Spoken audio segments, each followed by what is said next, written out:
Good morning, everyone, and welcome inside OUA Today. I'm your host, Marshall Ferguson. Here to remind you, if you'd like to listen to today's broadcast in Spanish, just press the SAP button on your cell, tablet, and other smart device. Amanda, do you know what the SAP button is? I have no idea what you're talking about right now. Really? When I was a kid, and I would always watch, big college basketball games or the national championship, the Super Bowl, things like that, they would always start off the program saying, "That's a great national anthem, and if you'd like to listen to the game in Spanish, just click the SAP button on your TV." I'm like, I have cable. I have an antenna. I live north of Kingston, and we use bunny ears, and we still have the click dial that goes from channel to channel. Whoever's youngest has to run around the front yard with the bunny I used to be able to pick up. To the left, Jimmy. I used to be able to pick up my sister's. So the TV in our house was between where the landline base was, and my sister's room was on the other side. Okay. So you listen to her phone calls? Yeah. No, I was kidding. Yeah. No, yeah. When I was a little kid, I figured it out one day. I was clicking past. So we had channel 11 was CBC, channel 7 was CBS, and channel 50 was WWTI Watertown, ABC that we got from across the states there. And I'll never forget, I used to be able to turn it to just past 50, and all of a sudden there was just voices. And it took me probably a solid couple of weeks because I was a young little idiot. Mom, she's talking to a boy! To go, wait. Oh my god, it's my sister! Wait. She's famous! Yeah. Why is Emily inside the TV?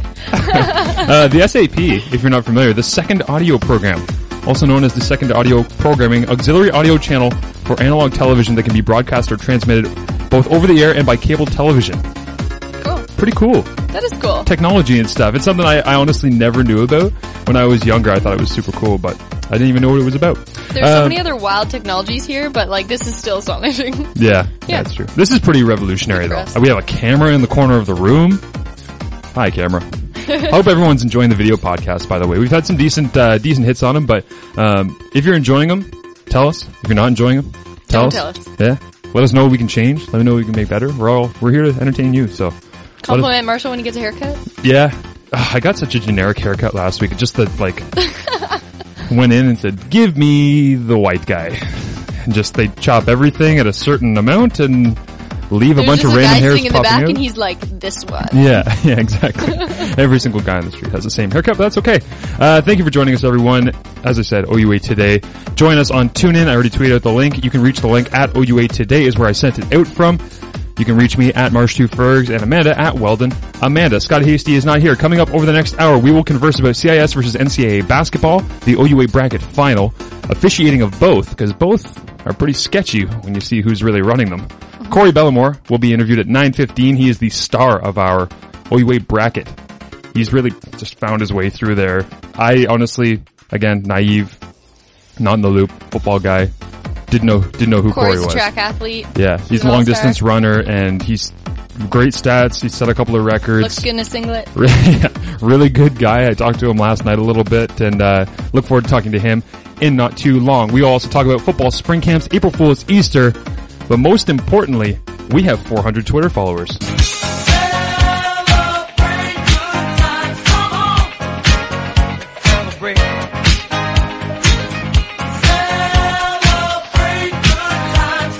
We did it. Let's celebrate. We can retire. Are we verified yet? No. Oh. Well, everybody in the CFL is verified. Yes, and I'm going to verify say a couple CS tweets. Yeah, later. Verifying is no longer a thing that's cool. It used to be really, really famous people. Now you can just pay Twitter for it. The CFL paid to have Mike Daly's verified. No. Yeah. Who's our friend from here at McMaster that plays free safety for the Hamilton Tiger Cats. Not that he's not worthy of being verified. Don't get me wrong. Great guy. Very talented. Probably going to be a star. Maybe a movie star when his career's done. He's got a lot of charisma. We'll see. But he is a guy who's verified. Wow. And I asked him one day, I'm like, why? It was probably a year and a half, 2 years ago. All of a sudden, all the guys I follow from the CFL, Rob Maver, the punter for the Calgary Stampeders that used to play at Guelph, talked to him a bunch on Twitter because he's a really good follow.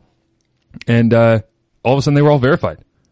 Weird. How? My cool status just went down so far because George Tromblopoulos follows me because I met him at an event once. Yeah, he's verified. That's legitimately cool though. But now it's oh no. But there's a second level of Twitter verification cool. Paid for it, earned it. Earned it. George earned that. Yeah, and that so that still name counts. Don't feel bad about that at all. But yeah, so we are happy to have 400 followers. Thank you everybody for following. And again, we will try and bring you the best that we possibly can. We even got an email vote. Yeah, we did. Well, here's the thing though. That takes a lot of effort. That's like when you shop at a store and they're like, tell us how we did today. Email us here and you can win 15%. And though you could get that 15% because you're going to go there again, nobody does it. Yeah, you're so Even right. though Jenny did such a good job at cash. Jenny on cash. Keep it up. Kathy DeBerg, shout out to you for being our first ever email interaction. Again, I should include that off the top of the show as well. We're at OUA Today, but we're also ouatoday@gmail.com. It's super simple. Mm-hmm. You can find us anytime. I know some people just don't want to be on Twitter and they don't want to be on Facebook. So I don't think we should limit ourselves to that being the only way that you can interact. And also, emails, not limited to 140 characters. So you can get angry at us in a long form through email if you'd like. You can write us a haiku? Yeah.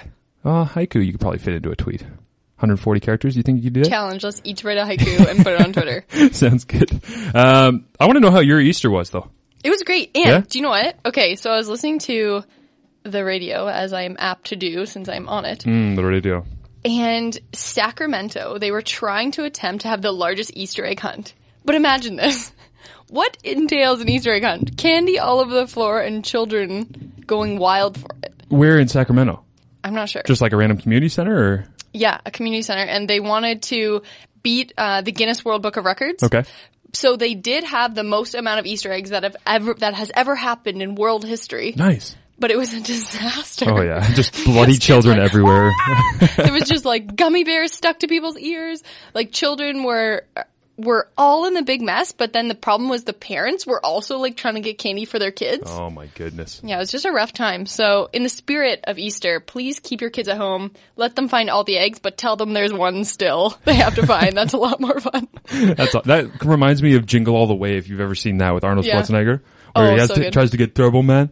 And he's flying through, and it's him and Sinbad that are running through the radio station, right? Yeah. And they're trying to get the one last toy, Turbo Man. That's one of my favorite. That's Christmas one of my movies. favorite Christmas movies. It's one of the corniest. It's peak Arnold Schwarzenegger ridiculousness, and it's very, very good. So check out Jingle All the Way. But that's amazing. Also in Sacramento last night, Mississauga native Nick Stauskas, who has been nicknamed Sas Castillo by the Sacramento fans. He plays for the Sacramento Kings, was drafted 8th overall by them this year. They also signed 7'5" Sin Bular, who is the first player of Indian descent to ever play in the NBA. So that's kind of cool. And I think he has a Toronto connection because I saw that after he was signed to the Kings that Toronto's number of players of Toronto descent that are playing in the NBA ranks above like Seattle, Washington, Boston. Like as a city, Toronto has produced more NBA players right now than that. Anyways, so guaranteed he'll be in a Drake song soon. Yeah. You just gotta rhyme something with that. 7'5". 7'5". I'm pretty amazing that he was a call up from the development league. But anyways, Nick Stauskas, you're talking about Sacramento, just reminded me of it. Last night they kind of played a trick on him because it was Sauce Castillo night, which is like the nickname that they gave Nick Stauskas. And all the Sacramento Kings guys who, they're not a very good team, but they're having some fun towards the end of the season. We got about less than 2 weeks, I think, left in the NBA regular season right now. And they sent Nick out at the front there, like did their normal team, like talk in the back. And then they're like, all right, let's go. 1, 2, 3 Kings. They break down. They all start walking forward. They're like, all right, Nick, you go. He runs out. They just let him go for probably 30 seconds or so. He was running around on the court by himself. And then they came out of the tunnel. And it was kind of weird, though. You would expect to see, like, the fans be like, oh, you crazy Kings, like, start laughing at them.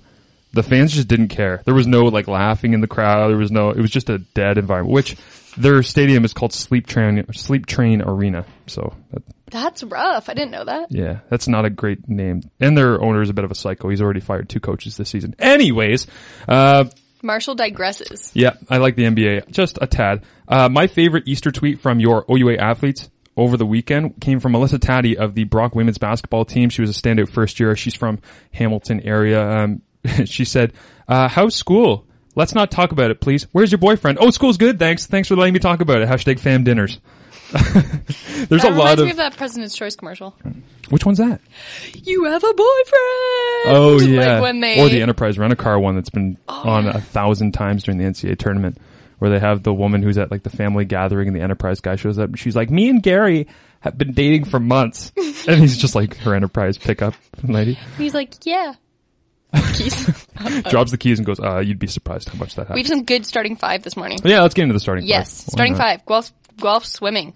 Evan Van Morik of Guelph Merlin Athletic Club and the Guelph Griffins varsity men's swimming team has been named Canadian team both in July's Pan Am Games in Toronto and August World Championship in Kaizen, Russia. I think we're going to have a lot of OUA interactions and local connections to the Pan Am Games. Yes. Which is going to be awesome for the show through the summer because there's not a whole lot going on. Yeah, and I know a couple of girls on beach volleyball, and we all know that's a spectator sport, so we'll first be sure to cover that for you guys. And golf swimming, Van Morik finished 4th in the 100-meter freestyle at the Canadian team trials that wrapped up Saturday at the Pan Am Sports Center. His time, 49.94 seconds, and was under the standards of both Canadian Pan Am Games and World Championships teams. Pretty so sweet. A lot to see from him. Yeah, very excited about that for Evan, a Guelph swimmer as well, and did well at the CIS Championships as well recently. Number 2 in the starting five, Canada Rugby. This one's pretty cool. Canada finishes 4th in the Tokyo Sevens tournament. Biggest upset of the tournament came when Canada defeated New Zealand. The All Blacks, those big scary guys that do the haka, 19-15 in the quarterfinals. That's a huge upset. Yeah, and again, this is sevens. This isn't your full normal rugby, but damn, sevens is a lot of fun to watch. I know some guys that played in the Las Vegas tournament. Jordan Kazina, who played running back here not long ago, and we'll get into a running back connection in just a second. After conceding 2 late tries, Canada fell 21-19 to Fiji in its final match on Sunday. England won the event. Fiji, small place, great team. Great sport country though. They are always, and again in the Olympics, they always you see the flag and you're like, Fiji, what are you doing here? But they just have great athletes. Can we just go play there though? Well, Donovan Bailey came here. That's true. So. Okay, carry on. Sorry. That's okay. England won the event, beating South Africa 21-14 in the final. Canada's performance moved Liam Middleton's team up 2 places to number 11 in the series standings after 7 stops the 9-event season. That's pretty cool. 9 events across the world for rugby sevens. They are through 7 right now. Here's the cool part though for this. The team features, the guys that just beat New Zealand, features several OUA alumni. John Moonlight, which is the best name I have ever heard. I should have put him in the OUA bracket just for having that name. Number 7, former Laurier Golden Hawk, 2006 OUA first team All-Star. Mike Scholes, McMaster graduate, 2008, several OUA and CIS awards. Jack Smith was a Humber Hawk of the OCAA. Liam Underwood still plays for the Queen's Gales. And Jordan Wilson Ross played for Ottawa football, was the 2009 OUA second team All-Star as a running back in their offense with Brad Sinopoli and some of the other guys, Cirilla Jetty, that played on that team. So very cool to see a bunch of OUA alumni going against the world's best in rugby sevens coming out on top. Coming up April 18th and 19th, it is the Canada Women's Sevens competition. It is in Victoria and Langford, British Columbia. Watch it! Watch it! Don't you dare miss it. That's going to be a lot of fun. The McMaster Block Party. We can both talk about this. I wanted to bring this up just because I think this is a cool idea and I wanted to get your take on it. From the people that brought you Welcome Week, Homecoming, and Frost Week comes McMaster's inaugural year-end block party to celebrate the end of class. The McMaster University Alumni Association, the Student Success Center, and McMaster Students Union have partnered to create a truly awesome experience. They will light up the night with thousands of bulbs strung between campus buildings, culminating with a fireworks show shortly after 10 p.m. The year-end will feature carnival rides, games, food. Yes. Ride the Gavatron, whatever the heck that McMaster is. Students Union is putting it on. I mean, they bought all of these lights. Okay, to rent all these lights is almost the same as buying them, so we're like, if we have somewhere to put this, we're buying these. This is happening every single year. This is the first time anything like this has ever happened. We want to OC it up at the end of our school year. Yeah. You know? I think that's very, very cool. Imagine, and again, it's towards exams, so people are probably, I don't know what the turnout is going to be like. I hope it's good because people are relaxed. I've heard good things. And from the community, too. I hope the weather doesn't suck. Yeah, It's don't supposed to think be about like, it. yeah, 3 degrees. Oh, no, I'm still going to be there. I'm going to support it. So I think it's going to be a lot of fun. And by support it, I mean go because it's free. Big shout out to our student life development coordinator, Michael Wooder, and campus events, Alago, does everything, and his crew. I mean, they're going to put on a great show. Abtech's going to put on a great show. We got 2 DJ booths. You got a front stage with USS. Also, RJ Mitt, co-star of Emmy-winning AMC drama Breaking Bad, is going to be doing the last lecture. Did you watch Breaking Bad? I haven't watched it. Yeah. My dad loves it. You know what? I want to start watching it before he comes because I've heard really good things. Cool. Well, you have 3 days to watch all of Breaking Bad. Yeah, he's going to discuss breaking barriers and celebrating success in the Burge Gym at 6 to 8 p.m. And we love it. And today, April 6th, is a day that they're going to be giving out some free t-shirts, as they did last week. These are glow-in-the-dark t-shirts, as Light Up the Night is all about lighting up the night. That's awesome. Yeah. Look forward to that. All of the students at McMaster, I'm sure, will enjoy that. Also, McMaster Athletics had their awards banquet last week. Really cool idea that came from Nicole Grizel and Claire Arsenault here that work in the athletics department. Walk-up music for every award winner. They got to choose their own award music. Nice. Yeah, which was unreal. Like, there was some, your typical NSYNC, corny, children of the 90s are gonna just revert to the things that they think are still cool. What would be yours? In volleyball, we always got to choose our own warm-up song. Yeah, I like that. And I got to put together the playlist for McMaster football for the pre-games as well. So, but that was kind of serving a purpose of the stadium, not yourself. Right. If it was myself, it would probably be something upbeat by City and Color. Nice. I just love saying, or like a cool Sheepdogs heavy guitar. I think that'd be cool to walk down. But there was some people who had like romantic, like salsa music, like the sailing team walked in, and it was hilarious. Like there's so much dead period. For anyone who's been to one of those award ceremonies, you know, there's like that awkward sounds. Like the winner is Amanda Weldon. Clap, clap, clap. Stop clapping. 10 seconds of you walking up to the stage. Right? Yeah. It's always awkward. That music perfectly buffered everything. It made the night smooth, made it fun. Very good idea coming from the athletic department here, and I hope that some other schools might think about that because it was pretty cool. Number 4 on the starting 5. Not really a lot to say about this one, but football spring camps are happening all around the OUA, so I wanted to make sure we got that in. Last Friday, Waterloo and Laurier took on each other, Battle of Waterloo, Spring Camp Edition. Also saw pictures from York, McMaster, and Guelph out getting in work. One team that I haven't seen anything from on social media, Western. They're just kind of quietly working away over there. Not wanting to say I think that's good. Yeah, I think it's that's interesting. good for Western, because they've always taken the tactic of taking on all the brash comments from everyone else. Maybe they're just like, they're sitting back, kind of relaxing a little bit and secretly plotting. I think that's, I just thought that was interesting because I'm going through and I'm like, who's been talking a lot as we go through all this stuff? So, hope the guys are working hard in spring camp and getting a chance to kind of show your skills, prep yourself for, going through the summer training and make sure that you get into training camp healthy in August so we can have a great 2015 OUA football season. And the last one, U of T women's volleyball. Last week I said, who is Bob?